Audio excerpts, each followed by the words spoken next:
Hey guys, happy Monday. I'm on for Monday Musing to talk about self-esteem versus confidence. So while there are some similarities, they're actually quite different. So I'm going to start with an example. I'm going to give you an analogy, and that is confidence is to self-esteem as weather is to climate. So we know the climate of an area is kind of the overall pattern of weather. And then weather specifically includes all different types of weather within that climate. So for instance, in Phoenix, we have what's called a hot desert climate. And the particular aspects of the weather are 299 days of sunshine on average and a median temperature of about 75 degrees. So sometimes it's higher, sometimes it's lower, but the median temperature is 75 degrees and we get more days of sunshine than we don't. So that's our overall climate, summary climate in general. Then again, as I said, weather would be the specific things. So not always is it sunny, because sometimes we have monsoon season, which is late summer, and it's overcast and we get a lot of rain. When the temperature cools down in the winter, it also can become overcast and cloudy and much cooler than that 75 degrees.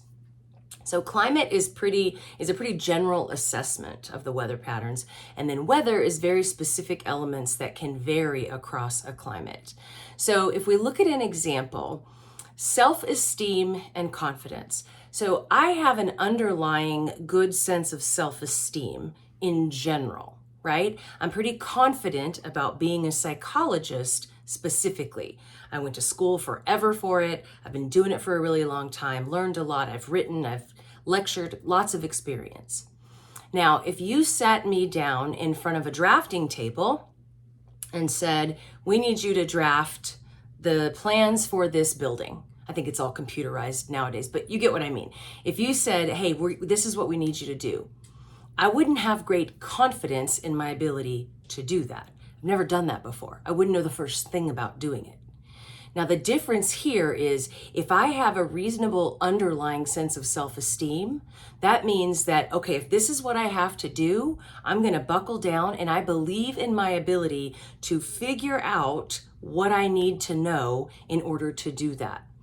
If I have a lower self-esteem, then I'm going to feel helpless. I might feel like a victim. I have an external locus of control, meaning the world is just happening to me. I'm going to give up or I'm not going to try. And that would indicate like an underlying lower self-esteem than not. So your underlying self-esteem is kind of the general climate of you. And then your confidence is related to specific areas. So hopefully that makes the distinction for you. And we don't expect people to be confident in all areas, right? There are nearly 8 billion people on this planet. Nobody's good at everything. So it's normal to not be confident or to have varying confidence across different situations. So another example would be public speaking.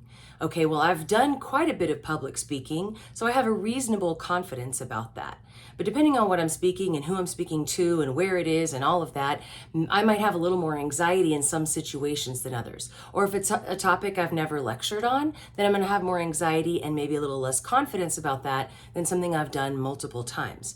But again, in general, because I have a reasonably high sense of self-esteem, I'm going to go for it in any and all situations where I'm given the opportunity.